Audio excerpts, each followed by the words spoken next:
खान पर हुए हमले मामले की, क्योंकि जैसे जैसे देखिए इस पूरे मामले को लेकर जांच तो हो रही है, लेकिन मिस्ट्री जो है इस पूरे मामले को लेकर अभी भी बनी हुई है। क्योंकि लगातार देखिए पुलिस ये कह रही है कि मामले की तफ्तीश जारी है, जांच भी हो रही है, आरोपी से पूछताछ भी हो रही है, लेकिन आखिर उस दिन यानी कि 16 जनवरी की रात हुआ क्या था, इसकी सच्चाई अब तक देखिए शिखा सामने नहीं आई है। और इसलिए हर कोई सवाल जानना चाहता है कि आखिर उस दिन हुआ क्या था। बिल्कुल, आपको बता दें कि देखिए जैसे जैसे इसको सुलझाने की कोशिश कर रहे हैं, ये और भी ज्यादा उलझती जा रही है। नई नई थियरीज सामने आ रही हैं, नए नए किरदार सामने आ रहे हैं, लेकिन सवाल कई हैं जो जस के तस बने हुए हैं। रिपोर्ट आपको दिखाते हैं।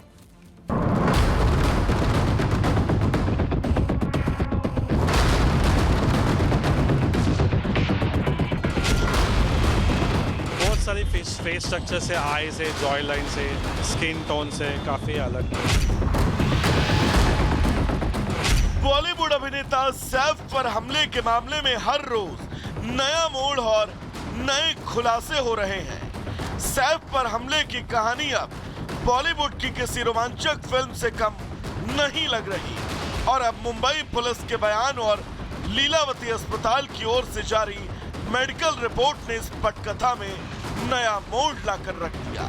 दरअसल शुक्रवार को पुलिस ने आरोपी शरीफुल इस्लाम को हिरासत खत्म होने के बाद बांद्रा की कोर्ट में पेश किया, जहां अदालत ने आरोपी की पुलिस हिरासत 29 जनवरी तक के लिए बढ़ा दी। हालांकि उस दौरान पुलिस ने जो कोर्ट में बताया, उसने इस मामले को नया मोड़ ला दिया। मुंबई पुलिस ने शुक्रवार को अदालत में बताया कि उसे गिरफ्तार बांग्लादेशी शख्स के चेहरे की पहचान की पुष्टि करनी है, ताकि ये पता लगाया जा सके कि क्या ये वही व्यक्ति है जो बांद्रा में अभिनेता की इमारत की सीसीटीवी में दिखा। अब एक और जहां पुलिस आरोपी के चेहरे की पहचान करने की बात कह रही है, तो वहीं आरोपी के पिता अपने बेटे को फंसाने का दावा कर रहे हैं। सैफ पर हमले के आरोपी के वकील ने भी शहजाद की तस्वीर सीसीटीवी के साथ मेल नहीं खाने की बात कही है। बहुत सारी फेस स्ट्रक्चर से, आई से, जॉय लाइन से, स्किन टोन से काफ़ी अलग।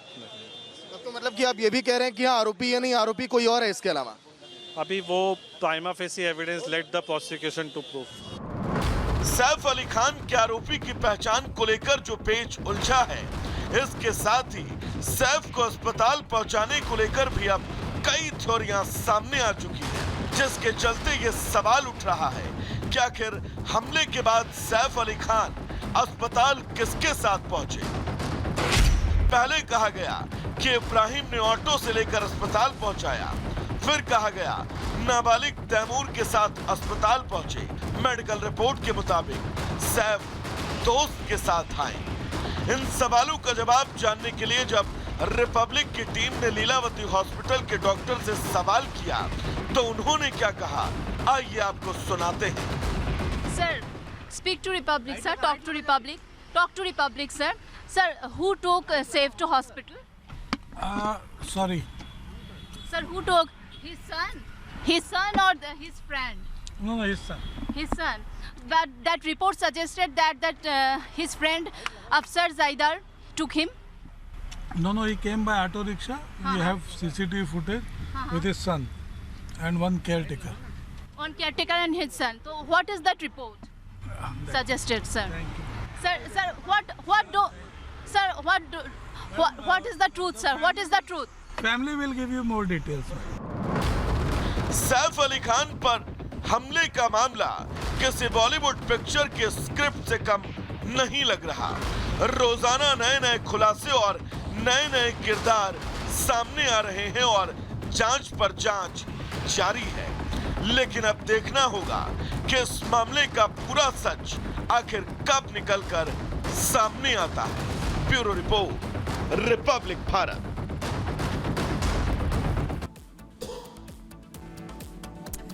और पूरा देश गणतंत्र दिवस मनाने के लिए तैयार है और तैयारियां जोरों पर चल रही हैं इसको खास बनाने के लिए, और लोगों को भी किसी तरीके की परेशानी ना हो इसका भी खास ख्याल रखा जा रहा है। बिल्कुल, देखिए तैयारियां पूरे देश भर में चल रही है, लेकिन अगर आप दिल्ली में रहते हैं तो फिर आपको काफी नियमों का जो ध्यान है वो रखना होगा, क्योंकि इस वक्त दिल्ली जो है अवैध किला बनी हुई है और ऐसे में जो ट्रैफिक एडवाइजरी जारी की गई है, तो आप अगर घर से बाहर निकलते हैं तो उन ट्रैफिक एडवाइजरी को एक बार जरूर ध्यान से देखिए। आपको रिपोर्ट के जरिए दिखाते हैं कहां पर किस तरीके से पाबंदी जो है गणतंत्र दिवस को लेकर ट्रैफिक पुलिस की तरफ से लगाई गई है।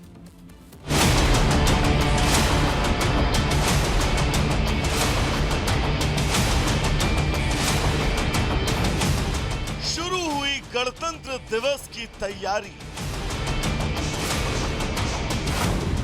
दिल्ली बनी अभेद किला। देश गणतंत्र दिवस मनाने के लिए तैयार है। राज से गढ़ और फिर जन मन गढ़। इस उत्साह में सभी सहभागिता के लिए उत्सुक हैं। खास तौर पर देश की राजधानी दिल्ली, जहां इस दिन को खास बनाने की कवायद सन 1950 से अनवरत चली आ रही है, और यही वजह है कि कार्यक्रम में किसी तरह की परेशानी न हो और साथ ही दिल्ली में रहने वाले लोगों को उनके डेली रूटीन में कोई शिकायत न हो। दिल्ली ट्रैफिक पुलिस ने यातायात परामर्श जारी किया है। इस परामर्श में यात्रियों को कई सड़कों पर प्रतिबंधों और डायवर्जन के बारे में जानकारी दी गई। अतिरिक्त पुलिस आयुक्त यातायात ने बताया कि शनिवार शाम से शहर की सीमाओं पर प्रवेश प्रतिबंधित कर दिया जाएगा। ट्रैफिक डायवर्जन की एक विस्तृत यातायात योजना बनाई गई है, जिसके तहत शनिवार 25 जनवरी रात 9 बजे से सीमावर्ती क्षेत्रों में प्रवेश प्रतिबंधित रहेगा और केवल आवश्यक वाहनों को ही जाने की अनुमति होगी। ये प्रतिबंध परेड समाप्त होने तक लागू रहेगा। इसके अलावा विजय चौक से लाल किले तक परेड मार्ग की ओर जाने वाली सड़कों पर भी डायवर्जन रहेगा।